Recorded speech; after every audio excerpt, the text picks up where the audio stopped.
네, 안녕하십니까. 이렇게 추운 날씨에 많이 참석해 주셔서 감사합니다. 이 시간은 수면에 관한 강의가 되겠는데, 해마다 제가 제목을 조금씩 바꾸어서 말씀드리고 있습니다. 오늘 강의 제목은 잠 잘 주무시나요?의 소제목으로 수면 관리를 통한 통증 및 우울 조절입니다. 그러니까 우리가 나이가 드시면 아프신 데도 많고 기분도 다운되고 힘이 든 경우가 많은데, 이 잠을 잘 주무시면은 통증도 조절되고 기분도 우울한 것도 많이 치유가 됩니다. 그게 어떤 기준에서 그런지, 어떻게 하면은 우리가 좀 더 통증이나 이런 우울한 기분에서 해방될 수 있는지를 이 시간을 통해서 말씀드리도록 하겠습니다. 저는 좀 전에 소개해드린 우리 계명대학교 동산병원 수면센터장을 맡고 있는 식량과 조용원입니다. 이 시간 순서는 우리 수면, 잠은 평생의 3분의 1을 잔다고 하지만 잠이 과연 뭔지 우리가 한번 알아보는 그런 시간 하고, 그리고 수면과 통증과는 어떤 관계가 있는지, 또 수면과 우울한 그 감정과는 어떤 관계가 있는지, 그리고 우리가 수면할 때 올바른 수면 자세가 어떤 게 있는지를 알아보는 순서로 하겠습니다. 이 오른쪽에 그림 한번 보시면 어떤 느낌이 들으십니까? 누구 그림인지 혹시 아시는 분 있으십니까? 여기 보시면은 좀 얼굴이 보면 어떻습니까? 좀 잘 안 보입니까? 조금 어둡게 해주시면은 더 잘 보일 것 같은데, 여기 벽시계에 초침도 없고 침대가 있지만 이렇게 좀 이렇게 힘이 없고, 이게 바로 그 뭉크 아시죠? 뭉크. 절규를 그린 뭉크의 그 자화상, 이게 불면증에 대한 그림이 되겠습니다. 그래서 오늘 강의가 들으시면은 이런 힘든 잠에서 밤에서 벗어나실 수가 있게 되겠습니다. 그럼 첫 슬라이드를 우리 작년 통계청 자료를 보니까 이 사망률에 대한 그 빈도에 대한 자료가 되겠습니다. 여기 보시면은 이렇게 왜 갑자기 또 수면 강의를 와서 이렇게 사망률의 순서를 이렇게 보여드리는지 보면은 한번 세부적으로 남자 여자 한번 구별해서 한번 보시면은 암, 심장질환, 뇌혈관 질환 이런 질환들이 1, 2, 3, 4 이렇게 순위를 차지하고 있는 것을 알 수 있는데, 이 붉게 표시된 게 모두 수면과 관련되어 있는 질환입니다. 그래서 숙면을 잘 취하면은 이런 질환에서 이길 수 있고 줄일 수 있는 그런 관련된 질환이어서 여러분께 첫 슬라이드로 우리 사망률에 관련된 슬라이드를 보여드렸습니다. 그럼 우리가 몇 시간 자야 될까요? 근데 그 나이에 따라서 좀 다릅니다. 그죠? 우리 태어난 아기들을 보면은 하루 종일 자죠. 먹고 자죠. 한 15시간 이상 자고, 유치원 때도 되면은 낮잠을 많이 자게 되는데, 학교 다니게 초등학교 들어가면은 낮잠이 줄어들고 한 9시간, 10시간 정도 자게 되고, 이렇게 나이가 들어서 성인이 되면은 한 8시간에서 9시간.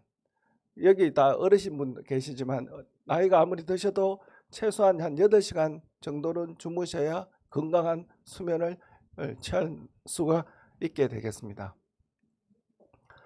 근데 실제적으로 우리나라 국민들은 몇 시간 주무시는지 저희가 수면학회에서 제가 한번 조사를 해보니까 이건 올해 2월 달에 조사했는 겁니다. 보면은 주중하고 주말하고 조금 차이가 있습니다.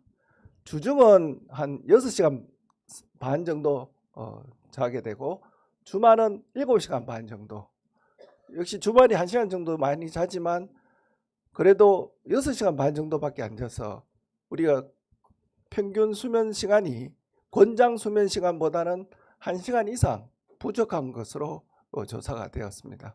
그래서 우리나라는 수면 부족, 수면에 대한 빚이 있는 그런 국가가 되겠습니다. 그럼 건강한 수면이 무엇인가? 우리 수면 이야기하면 수면의 양과 질을 다 고려를 해야 됩니다. 수면의 양이라 그런 것은 쉽게 뭐 수면의 시간이라고 이해를 많이 하시겠지만 수면의 질도 중요합니다.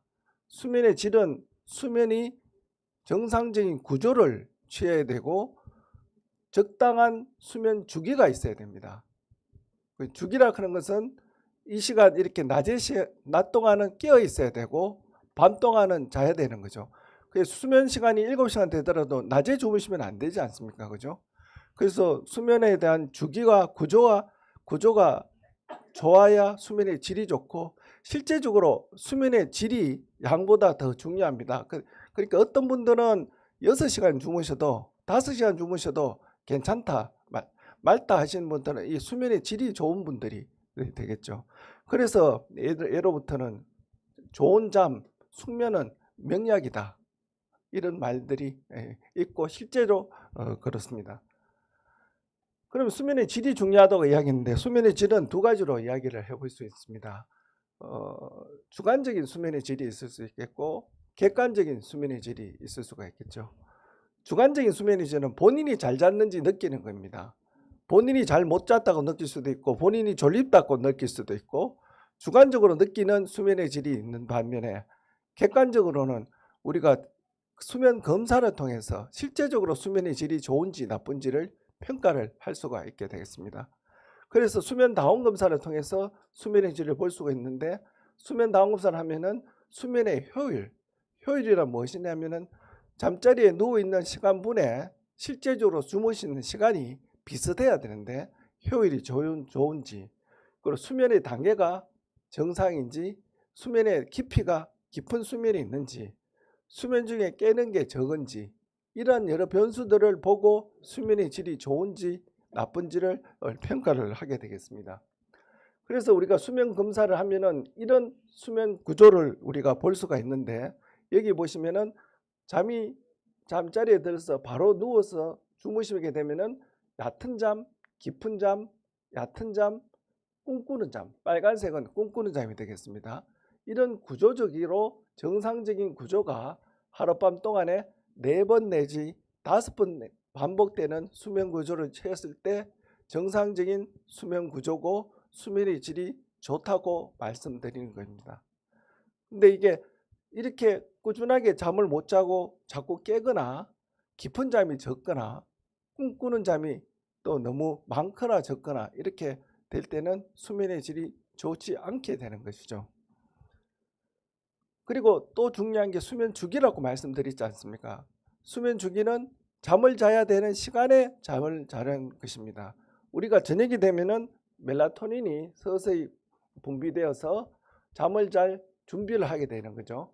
그래서 장 운동도 억제가 되고 소변도 줄어들고 우리가 밤에 자다 보면은 체온도 조금 떨어집니다. 그렇게 됐다가 아침이 되면은 멜라토닌 분비가 떨어지고 혈압도 조금 올라가고 장 운동도 시작하게 되고 낮에 되면은 각성이 되고 활발하게 이렇게 하루 동안에 이렇게 사이클을 이루게 되는 게 수면 각성 주기가 되겠습니다. 그래서 이런 각성 주기는 자고 깨는 것만 있는 게 아니고 우리 몸의 모든 장기가 수면 각성 주기가 있습니다. 그래서 혈압도 낮밤 차이가 있게 되는 거고 장 운동도 차이가 있게 되는 거고 우리가 그 당뇨 그죠? 간 기능 그런 소화 효소도 주기적으로 규칙적으로 분비가 되는 것이죠. 그래서 수면과 이런 장기들이 운동과 이런 것들이 조화를 이루어야 건강한 신체의 주기가 되는 거죠. 이 조화가 깨어지면 어떻습니까? 굉장히 힘들게 되고 대표적인 게 어떻습니까? 어떤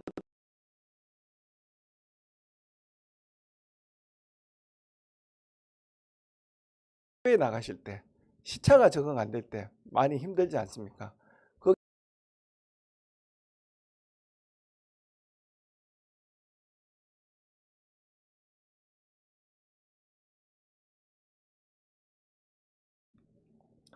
그래서 이 잠은 왜 중요하냐, 어떤 기능이 있느냐를 간단하게 말씀드리면은 뇌에 보면은 우리가 자는 동안에 학습, 기억을 하게 되는 거죠. 우리가 낮에 있었던 일들을 저장하게 되는 게 수면 동안에 일어나게 되고 감정 조절 기능도 있습니다. 낮에 여러 가지 일들에 대해서 화가 나거나 또 우울하거나 정서적으로 불안하거나 이런 것들이 잠을 자고 나면은 어느 정도 또 차분해지는 기능도 있죠. 그리고 잠을 자고 나면은 우리 창의력도 더 생깁니다. 그죠?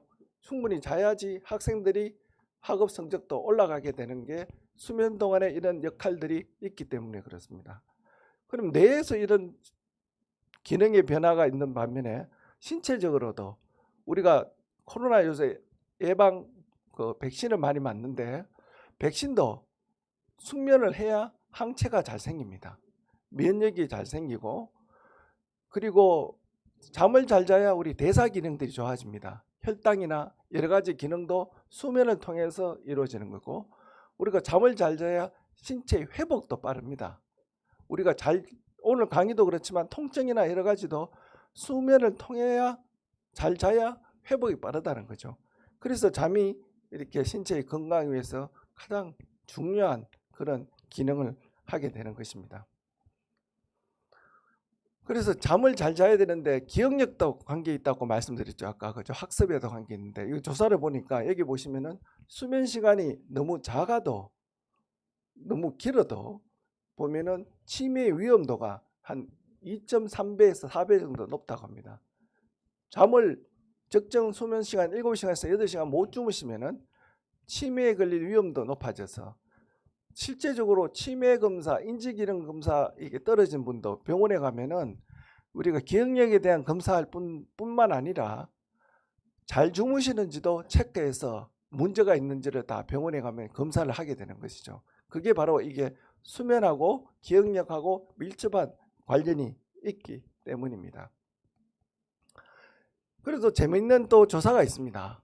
우리가 그 수면은 이타심에도 관계가 있다. 이런 이야기가 있는데 우리나라에서는 지금 많이 없어졌지만 미국에서는 그 여름 되면 썸머타임 하는 거 들어보셨죠? 그죠? 1시간 정도 당겨서 생활해서 뭐 오후 시간을 활용을 좀 할 수 있게 한다고 하는데 미국이나 이렇게 하고 있는데 썸머타임 하는 동안에는 보니까 사회적인 기부금도 10% 정도 더 적게 내더라.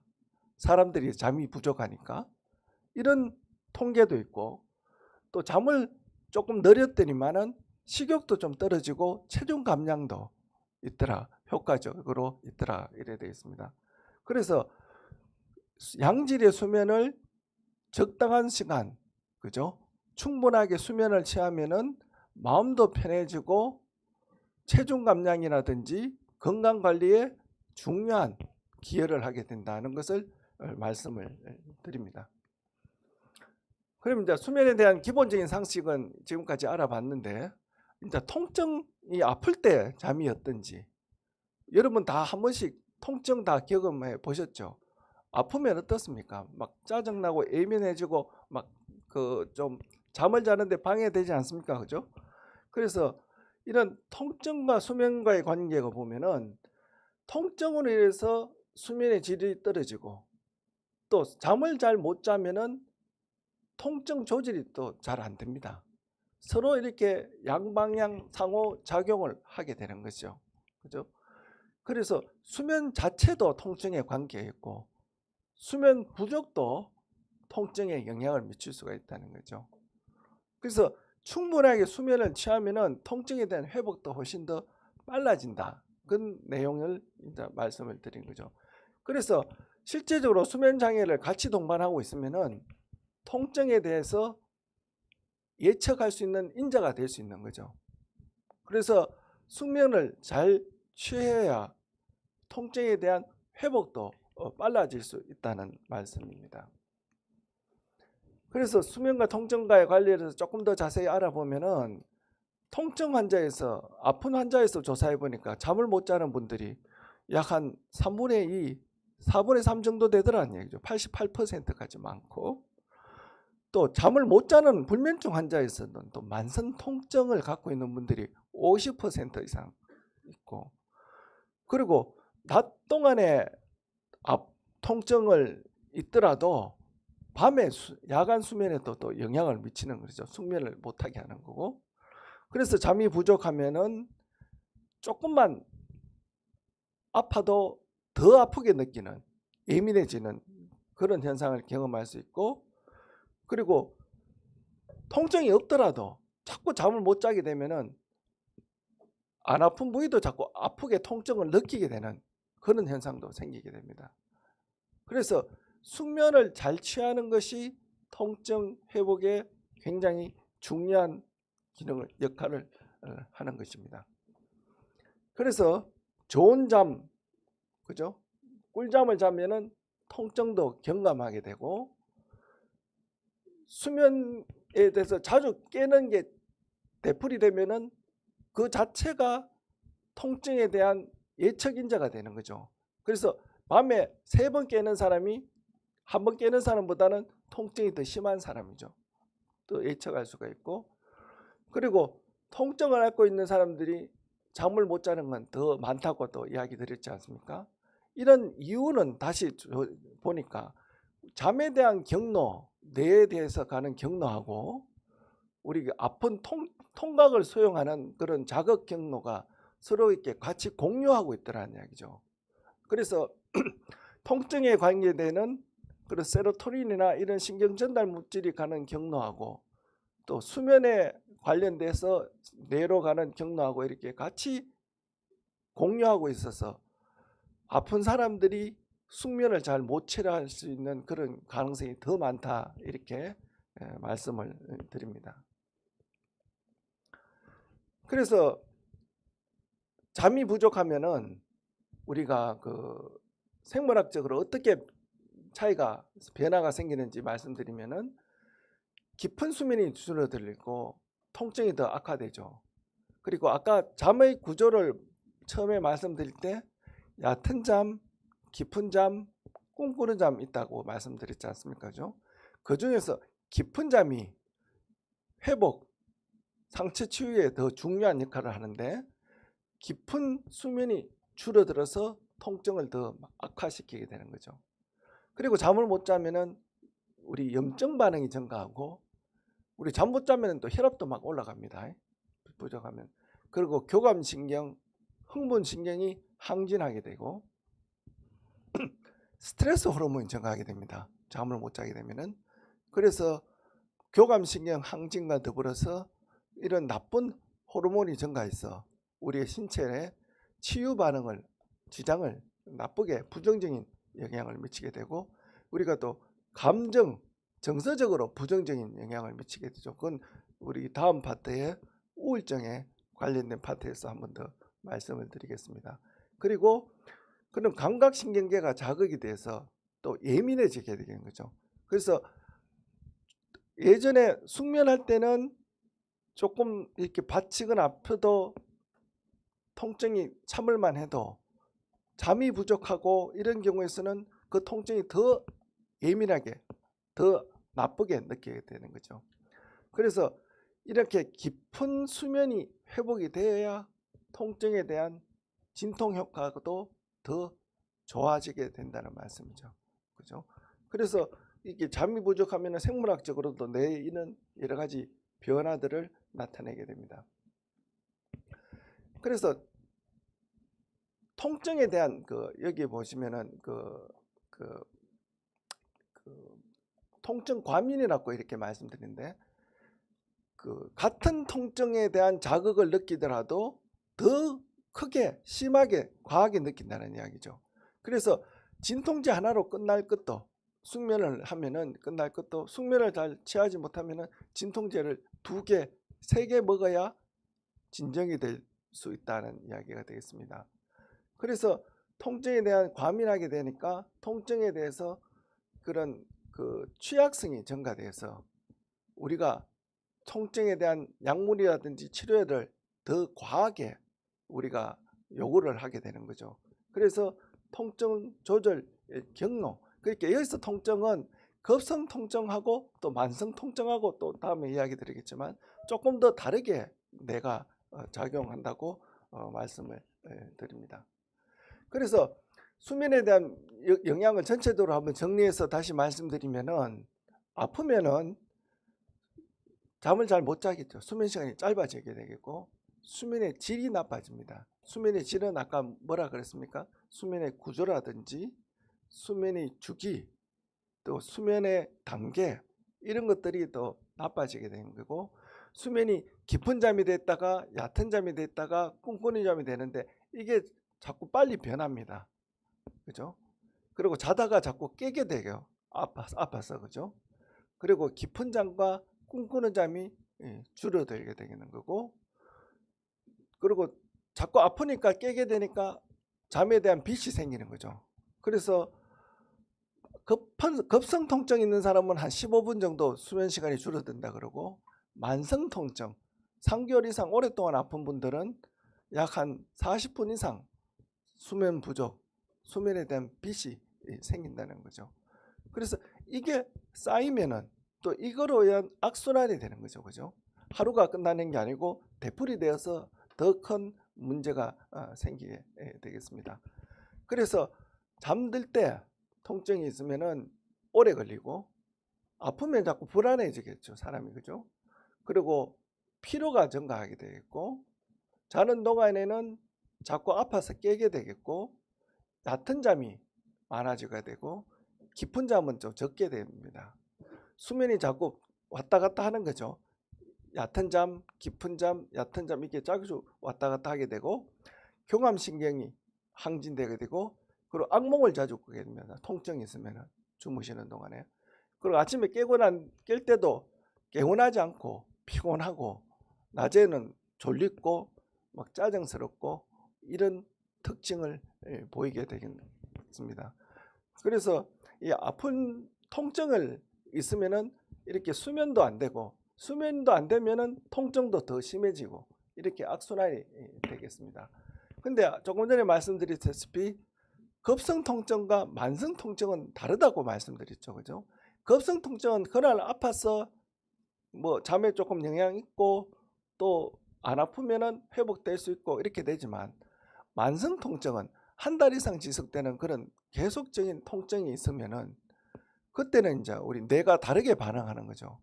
그래서 예를 들어서 뭐 디스크가 있다든지 어떤 골절이 있다든지 무슨 통증 때문에 한 달 이상 계속 뇌가 자극을 받으면은 반복 재현 뇌가 기억을 하게 됩니다. 그 통증에 대해서. 그래서 고통스러운 기억이 뇌에 저장이 되면은 뇌 회로가 바뀌게 됩니다. 근데 뇌에는 그런 그 지우기 버튼이 없다고 되어 있죠. 그죠? 우리가 하나의 기억이 뇌가 들어오면은 그 기억 자체는 계속 쌓이게 되는 거죠.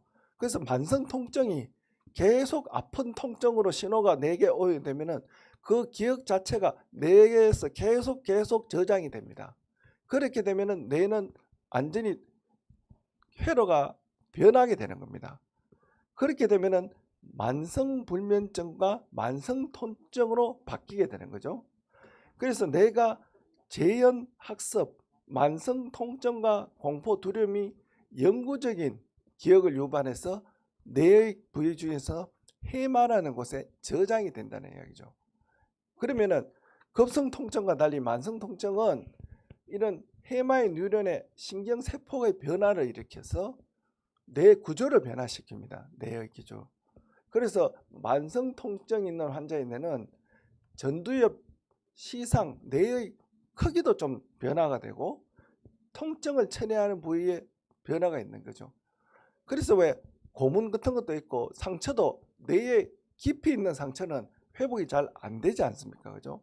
그 이유가 이렇게 뇌에 저장되고 신경회로가 바뀌어 버리기 때문에 잘 치유가 안 되는 것입니다. 그리고 장기간의 고통과 이런 기억들은 초기에 그냥 급성적으로 한번 아픈 그런 것보다는 뇌에서 상당히 영구적으로 손상을 일으킨다는 거죠. 그래서 오랫동안 고통이 있는 그런 기억들은 치유가 그만큼 또 시간이 또 많이 필요하게 되는 게, 이런 의학적으로 보면 뇌 회로의 변화 때문에 그렇게 되는 것입니다. 그래서 이런 수면장애 통증 모두 다 이렇게 젊은 사람보다는 나이가 들수록 또 예민해진다고 합니다. 그리고 남성보다는 여성분들에서는 좀 더 예민하게 받아들여지고, 밑에 그래프가 있는데 통증 질환이 심할수록 수면 장애의 정도도 비례해서 이렇게 심해진다고 합니다. 그래서 나이가 드신 여성분들에서는 특히 이 통증에 대해서는 더 민감해지고 힘들게 고통스럽게 느낀다고 이렇게 되어 있습니다. 그래서 이런 그 통증이 만성적으로 통증이 있어서 우리가 수면에 대해서 잘 못 주무시는 분들은 이제 그 사고 자체가 바뀐다고 하지 않습니까? 그죠? 그래서 이제 오늘도 통증이 있어서 못 자겠지, 이런 생각이 저녁에 되면 또 오게 되고, 잠을 못 자게 하면 오늘 밤은 또 어떻게 지내야 되나, 또 못 자면은 어떻게 걱정이 앞서게 되고, 이렇게 이런 그 생각에 대한 악순환이 시작되는 거죠. 그래서 만성 통증이 있고 수면의 질이 나쁜 사람들은 걱정과 우울도 더 많이 생깁니다. 그죠? 단지 통증만 있는 사람보다는 수면도 못 취하는 사람들이 불안, 우울도 더 심해지고 또 약물도 더 많이 요구를 한다고 합니다. 그죠? 그래서 이 두 개가 서로 합쳐져서 몸에 더 나쁜 영향을 미치게 되는 거죠. 그래서 이런 것을 치료하기 위해서는 왜곡된 생각을 바꿔주는 인지행동 치료를 해야 되는 거죠. 약만 자꾸 쓰면 어떻게 되겠습니까? 약에 대한 의존이나 약에 대한 필요성이 점점 더 높아지니까 몸은 더 상해지는 나쁜 결과가 되는데, 이러한 경우에서는 우리 인지행동치료, 그죠? 불면증에 대한 인지행동치료와 통증에 대한 인지행동치료, 그리고 감정 우울에 대한 인지행동치료를 통해서 생각의 사고의 전환이 필요한 거죠. 통증에 대한 생각, 그죠? 나쁜 감정, 통증이 있으면 몸에 대한 반응, 이런 것들에 대해서 분석해서 실제적으로 이 통증은 자기를 괴롭히는 부분의 일부에 불과하다고 분석해서 그 통증이 실제적으로 신체에 받아들이는 것을 정확하게 평가해서 완화시켜주는 치료가 필요하겠고, 잠을 못 자면은 잠을 못 자는 게 통증에 대한 원인도 있겠고, 통증에 동반되어서 나타나는 불안이나 우울에 대한 영향도 있겠고, 또 통증 때문에 사용하는 약물 때문에 못 자는 영향도 있겠고, 여러 가지 요인들을 분석해서 그에 대해서 원인을 제거해서 치료할 수 있게 해주고, 숙면을 해서 통증에 대한 자연 치유력을 높여주는 치료를 해야 됩니다. 이게 바로 불면증에 대한 인지행동 치료가 되겠습니다. 그래서 실제적으로 아프고 못 주무시는 분들한테 진통제나 수면제를 막 드리는 것보다는 이런 인지행동 치료를 통해서 근본적으로 수면에 대한 그 원인, 방해하는 요인이라든지 통증에 대한 이해, 이런 것들을 교정해 주는 게 수면을 효과 있게 취할 수 있는 더 근본적인 치료 방법이 되는 거죠. 그래서 여기 한 번 더 말씀드리면은, 이런 수면은 이런 만성 통증과 우울과 불안, 이런 것들이 서로 다 맞물려 있는 거죠. 그죠? 그래서 지금까지는 통증과 수면에 대해서 말씀드렸는데, 또 이런 아픈 분들이 또 보면은 또 우울한 감정을 갖고 있는 게 많습니다. 그래서 우울한 분들은 또 통증을 더 많이 느낀다고 되어 있습니다. 왜냐하면 우울증이 있으면은 감정 자체가 다운되고 막 짜증스럽고 무기력해지고 같은 것을 느껴도 더 심하게 느끼게 되거든요. 그래서 어떨 때는 아픈 게 우울증의 척전증상일 수도 있습니다. 그래서 어디 아픈데, 머리가 아픈데, 아니면 허리가 아픈데, 뭐 어깨가 결리는데 와서 검사해 보니까 원인은 잘 없고, 보니까 기분적으로 많이 다운되어 있고 힘들어하는 그런 경우도 많습니다. 이게 같은 서로가 이렇게 영향을 미치는 그런 기전이 되고 있거든요. 예를 들어서 우리 통증 중에서도 섬유근육통이 있는데, 이러한 경우에서는 통증을 계속 호소하지만 이런 분들은 우울한 것도 거의 같이 동반되어 있어요. 그죠? 그래서 통증에 대한 약을 사용하는데 보면은 정신과의 우울증 약들을 사용하는 경우가 굉장히 많습니다. 대개 진통제 주는 것 같은데 보면은 정신과적으로 우울증 약이 쓰여 있는 그런 경우가 많아요. 그래서 보면은 이런 같은 뇌의 회로를 공유하기 때문에 그렇습니다. 그래서 만성 통증이 생기면은 수면장애 스트레스가 생기고 우울증이 생기고, 통증으로 인해서 활동이 줄어들게 되면은, 사회활동이 줄어들면은 이 자존감도 떨어지겠죠. 그죠? 근데 이런 우울증은 통증만으로는 발생을 하지 않고, 이런 통증과 동반되어서 여러 가지 복합적으로 수면장애라든지 기분장애, 약물이라든지 같이 합쳐져서 서로 엮여서 이렇게 나쁘게 영향을 미치게 되는 것이죠. 그래서 수면과 우울도 역시 양방향, 쌍방향 서로 상호작용이 있습니다. 우울한 사람이 수면장애가 없는 경우는 거의 없습니다. 기분이 우울한데 어떻게 잘 자고 편안한 수가 있겠습니까? 그죠? 여기 보면은 우울한 분의 75%가 불면증이고, 또 우울한 분이 보면 잠이 너무 많은 경우도 있어요. 막 처져 있고 계속 눈을 감고 뭐 이렇게 과다수면도 15% 있고, 수면 무호흡증도 한 20% 정도 같이 있다고 합니다.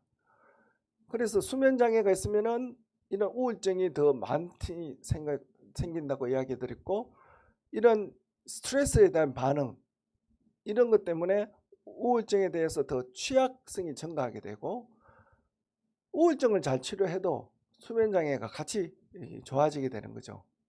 그래서 불면증이 같이 있으면 불면증이 있으면은 없는 사람보다는 10배 더 우울증 발생이 더 높다고 합니다. 그죠? 그래서 우울증을 잘 조절하는 것은 수면 장애를 잘 조절하는 거하고 치료 방법이 거의 일맥상통하게 되겠습니다. 그래서 우울증이 있는 분도 수면장애라고 했는데, 수면장애 중에서도 이게 심한 코골이가 있는 분들도 우울증이 심해요. 남자분들 중에서는 계속 코 골고 낮에는 졸리고 처져 있고 이런 분들이 많아요. 왜냐하면 증상이 무기력함하고 졸리움하고 비슷하게 나타나거든요. 그죠?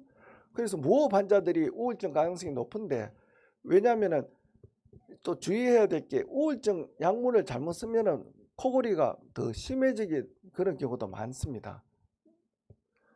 그래서 우리 폐쇄성 수면 무호흡, 심한 코골이를 하는데 한 50% 이상에서는 불안과 우울증을 같이 동반하고 있다 합니다.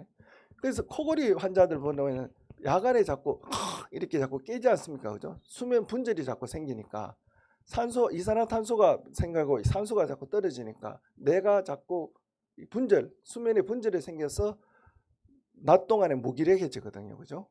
그래서 이런 분들을 무기력하다고 우울하다고 생각해서 그 우울증 약 잘못 쓰면은 그 약 때문에 더 수면 무호흡이 더 심해진다는 이야기죠.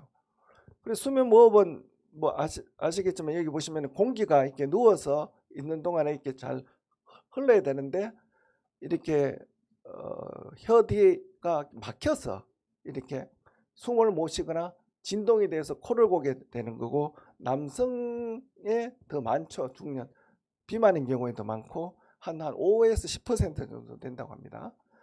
근데 이제 이 그림을 보여드린 이유는, 이 기도가 이렇게 잘 유지돼야 되는데, 누워도 수면 무호흡 환자들은 이게 혀 뒤부터 이게 다 좁습니다. 그래서 코를 많이 고는 분들은 보통 이비인후과에서 이게 목젖만 제거하는 경우가 많은데 절대 효과가 없습니다. 그래서 이 전체적으로 다 좁기 때문에 수면 무호흡의 근본적인 그 기도 확장을 위한 치료가 필요하겠고, 여기 보시면은 이런 코에 이런 바람 양압을 해줘서 이 목 뒤, 혀 뒤 이렇게 기도가 확장되는 이런 치료를 해야지 수면 무호흡이 좋아지고 수면의 질이 좋아지게 되는 거죠. 이게 바로 수면 무호흡의 가장 기본적인 치료가 되는 양압기 치료입니다. 그래서 하여튼 남성분들 집에서 코를 많이 골거나 무호흡 있을 때는 이런 그 수면 검사와 수면 치료를 받아보시면 되는데, 다행히 지금은 이 수면 다운 검사하고 비강내 양압술, 아까 보이던 이런 것들 다 보험이 됩니다. 그래서 거의 부담 없이 다 받아보실 수 있기 때문에 코를 많이 고거나 기분이 많이 다운되신 분들은 꼭 수면 검사를 받아보시고 치료해 보시면 좋을 것 같습니다. 그래서 이렇게 이제 우울증에 도움되는 우울증이 동반되고 잠을 못 자는 분들에게 도움되는 팁을 몇 가지 이제 정리해서 말씀드리면은 역시 그 이완요법이 도움이 됩니다. 명상이죠, 그죠? 그죠? 음악 가볍게 듣고 스트레스 내일 일은 내일 생각하도록 이렇게 하는 게 중요하겠고 운동이 도움이 되겠고 특히 또 저녁에 TV나 스마트폰 같은 거 너무 많이 보시면 안 됩니다. 그게 이제 스마트폰 본다고 잠에 방해하기도 하지만 스마트폰 화면이 TV 화면이 빛이 너무 밝아서 우리가 뇌가 잠들 준비를 할 수가 없게 되는 것이죠. 그래서 TV라든지 스마트폰은 저녁에 너무 늦은 시간에 보지 않는 게 좋겠고 그리고 우리가 그 명상을 이야기 드렸지 않습니까? 그죠? 백색 소음은 도움이 되겠고 알코올이나 카페인 같은 거는 드시지 마시고 침대에서 TV 보지 마시고 그죠? 누워서 따뜻한 물로 샤워하면 도움 되겠고 잠자리 환경은 시원한 것이 숙면에 도움이 되겠습니다. 그리고 우리 밖에서 빛이 많이 들어오면 잠을 못 자게 됩니다. 그죠? 암막 커튼 우리가 그 요즘 아파트들이 도로변에 있어 가지고 차길 이런 그 조명들이 많이 들어오면 안 되니까 그런 데 대한 차단하는 게 숙면에 도움이 되겠습니다. 그리고 음식도 잠에 도움되는 음식도 있습니다. 너무 많이 먹으면 안 되지만 여기 나오는 견과류, 따뜻한 우유 있지 않습니까? 연어라든지 키위, 타트 체리 요즘 이야기 많이 하는데 현미, 그리고 바나나, 상추, 카모마일 이런 음식들은 숙면에 도움이 되는 음식이고 우리가 건강기능식품이라고 우리 나라에서 인정해주는 그 식품들이 있습니다. 4가지밖에 없습니다. 감태, 미강, 락티움 우유죠. 가바 이런 성분이 있는 것은 우리가 그 처방 없이 우리 약국에서 구할 수가 있죠. 그래서 이런 것들을 복용 드시면은 숙면에 도움이 될 것 같습니다. 그럼 이제 우리 아까 순서로 말씀드립니다. 잠을 잘 때 어떤 자세로 자는 게 좋을까? 여러 가지 자세를 있지 않습니까? 그죠? 어떤 자세가 좋을 것 같습니까? 본인은 어떤 자세로 주무십니까? 2번 바로 누워서 주무시는 분들이 더 많습니까?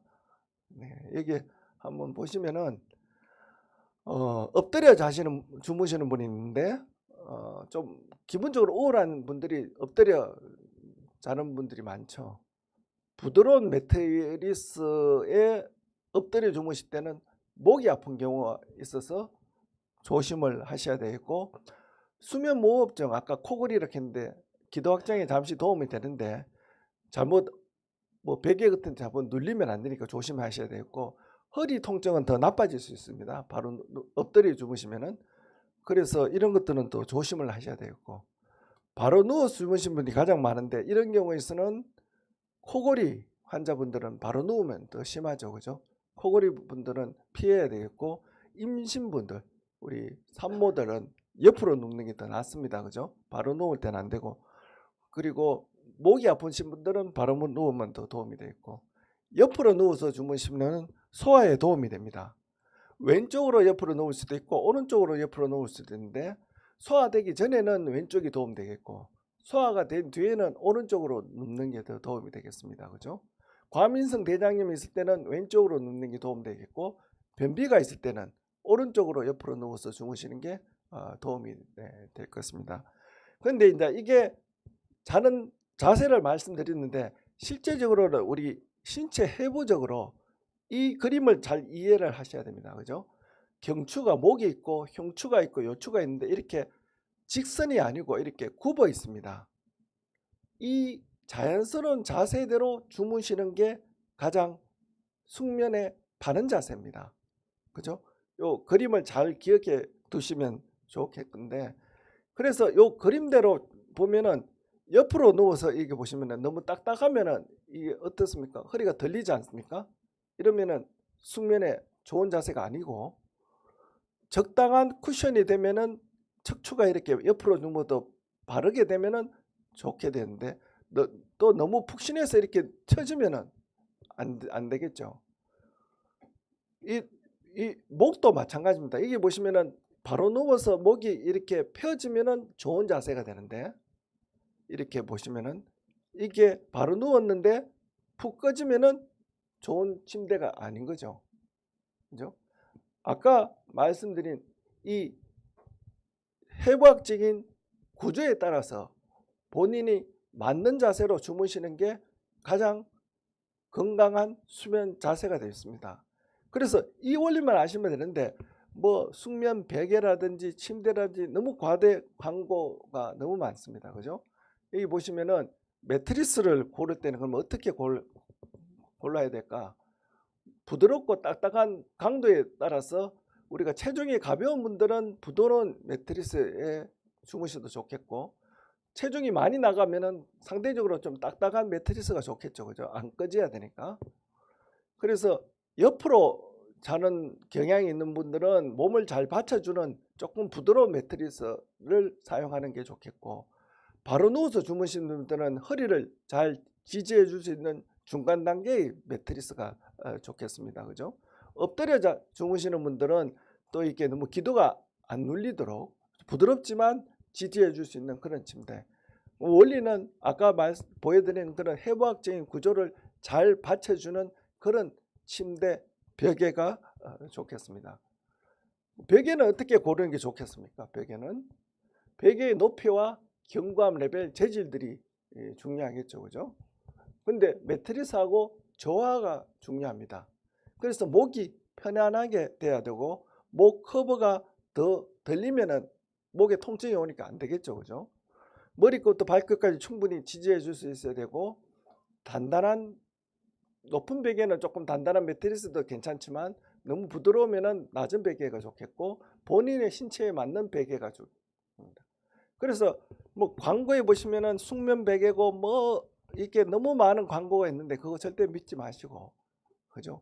자기한테 맞는 높이에 자기한테 맞는 레벨의 베개를 선택할 수 있도록 아까 그 해부학적인 구조에 맞는 그런 그 베개를 고르시는 게 가장 중요하겠습니다. 그래서 이제 한번 정리해서 말씀드리면은 이 수면 장애는 사실 이렇게 많습니다. 뭐 못 주무시는 분, 너무 많이 주무시는 분, 자다가 자꾸 중얼거리시는 분, 엉뚱한 이야기 하시는 분 너무 많은데, 대부분 그게 병인지 잘 몰랐다고 하시는 분들이 너무 많아요. 그리고 어느 과에서 진료를 해야 되는지 잘 모르겠다. 그죠? 저희 동산병원 같은 수면센터가 다 뭐 다는 아니지만 되어 있는 병원들이 다 많습니다. 찾아보시면은 정확히 오시면 좋겠고, 그리고 요즘은 인터넷 너무 과대 광고 보시고 유튜브 보시고 자꾸 그거 따라 가지고 오시는 분들이 많은데, 절대 그 광고는 광고입니다. 그죠? 네이버에 검색하면 나오는 것은 광고비 많이 내는 병원이 위에 올라 있는 거지, 진료 잘하는 병원이 위에 올라 있는 거 아니지 않습니까? 그죠? 잘 보시고, 유튜브도 너무 맹신하지 마시고, 맹신을 안 하기 위해서는 광고 안 돼 있는 객관적인 사이트를 좀 보시는 게 중요합니다. 너무 위에 있는 거 말고, 그죠? 학회라든지 큰 병원에서 정식으로 올라 있는 그런 내용들을 참고하시면 좋겠고, 또 뭐가 좋도록 해가지고 너무 그 의료비 지출이 많아지는 그런 경우가 있으니까 그것도 조심하시고, 자꾸 이 수면제라든지 이런 약물들을 너무 쉽게 자꾸 드시려고 하는 경우가 많아서 그것도 좀 주의하시는 게 좋을 것 같습니다. 그래서 이런 여러 가지 정보들을 객관적으로 평가하시고, 이런 좋은 강의를 들으시고 이런 정보들을 갖고 한번 다시 보시면은 판단하시는데 크게 도움이 될 것 같습니다. 그래서 이 끝에는 우리 동산병원 수면센터 홈페이지인데, 여기 오시면은 그 수면에 대해서 스스로 평가할 수 있는 여러 가지 지표들도 있고, 그리고 수면 장애에 대한 여러 가지 기본적인 정보들도 안내되어 있으니까 참고하셔서 보시면은 많이 도움이 될 것 같습니다. 제가 준비한 영상은 여기까지입니다. 그리고 잠시 후 실시간 채팅으로 올라온 우리 질문과 답변 시간이 곧 이어지겠습니다. 네, 감사합니다.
그러면 실시간 올라온 질문에 대해서 답변해 드리도록 하겠습니다.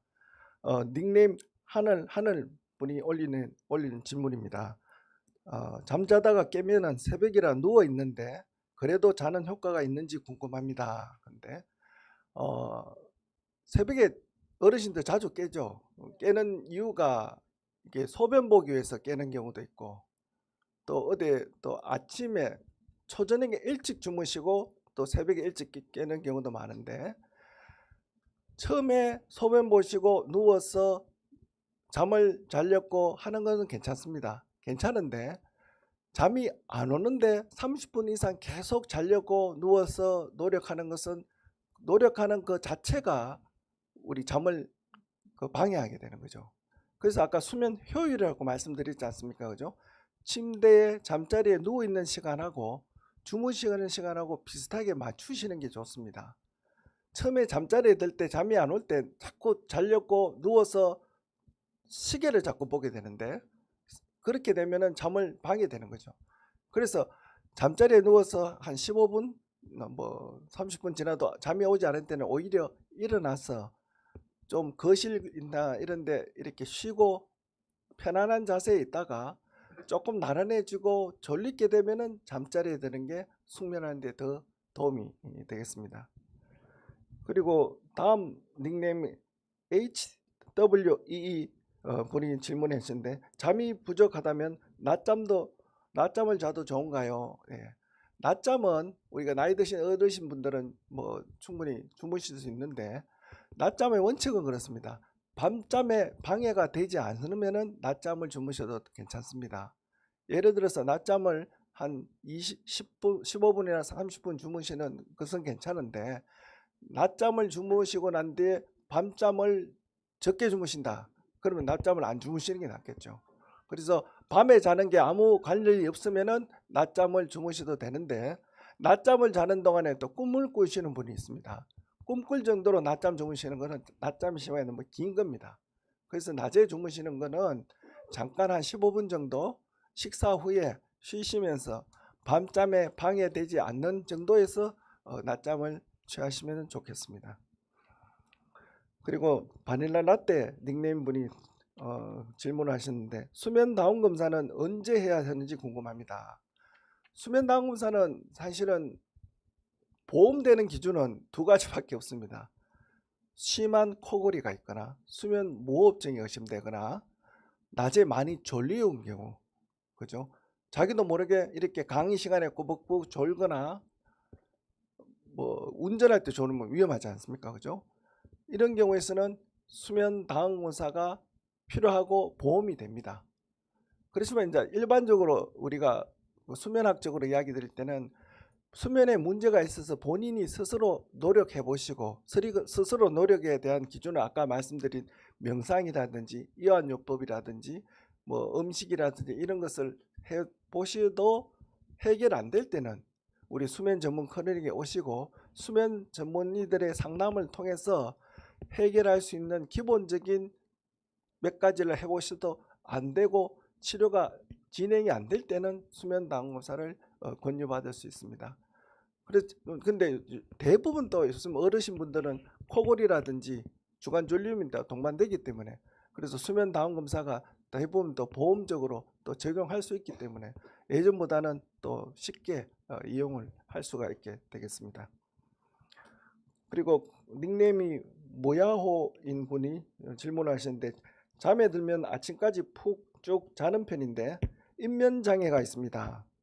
잠들기까지 최소한 1시간 정도는 걸리는데 좋은 팁이 있을까요? 그렇게 잠이 들면은 쭉 자는데 잠들기까지가 오래 걸린다는 그런 분은, 이건 대표적으로 뭡니까? 잠자는 시간이 밀려 있다는 이야기겠죠.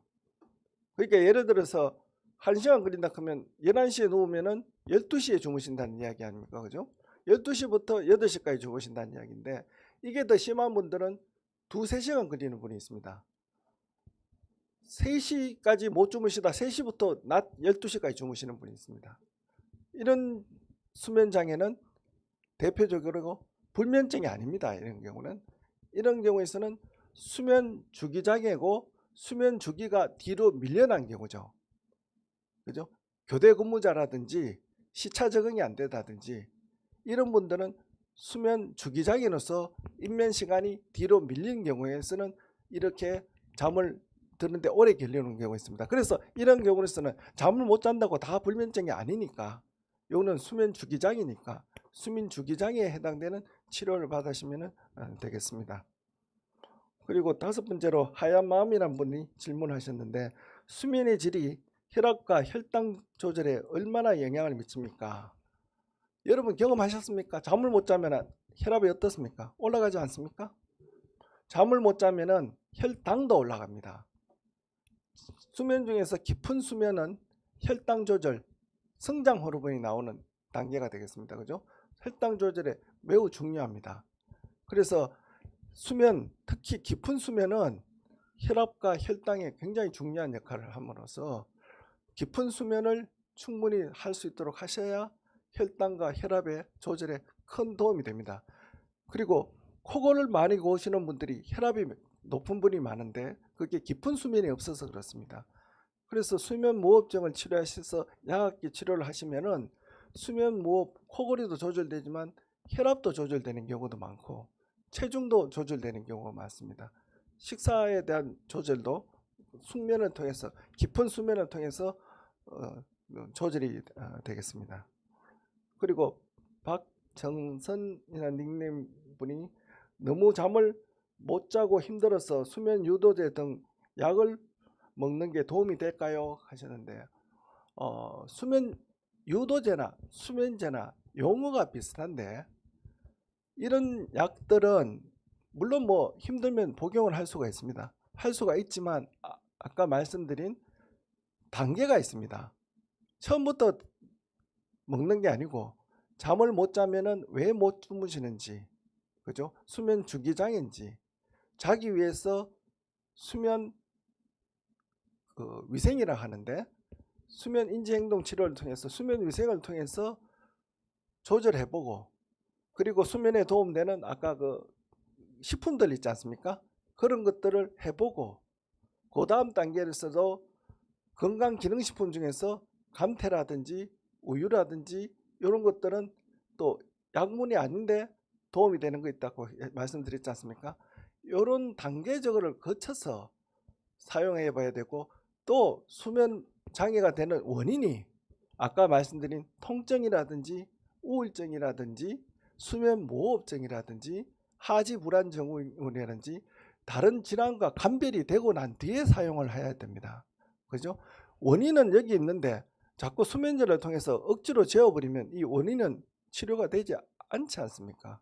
그래서 수면 유도제 복용할 수는 있지만 정확한 수면 문제를 파악하고 난 뒤에 순차적으로 마지막에 사용하시는 게 좋겠다고 말씀을 드리겠습니다. 지금까지는 실시간 질문 6개에 대한 답을 해드렸습니다.